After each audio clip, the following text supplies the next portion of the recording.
This document uses the term wife as an example of the type of language that we need to eliminate. Is that something you support?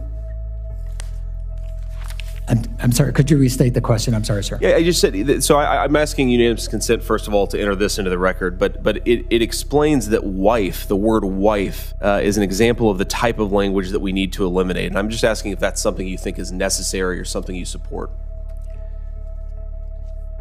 I'd have to give that one some more thought.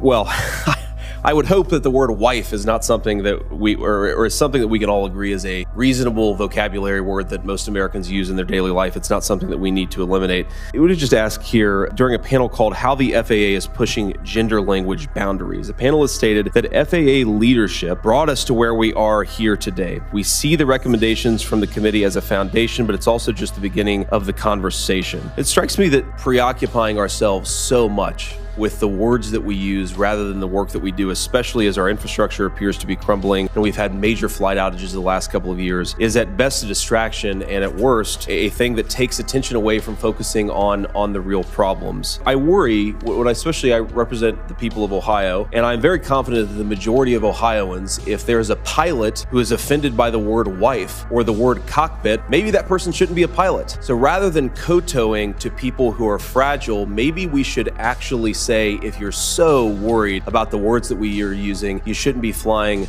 multi-ton metal engines through the sky. And I just ask all of us to maybe try to focus as much on real problems, like the fact that our aviation system seems to not be working as well as it used to, than the fact that we may use uninclusive or under-inclusive language.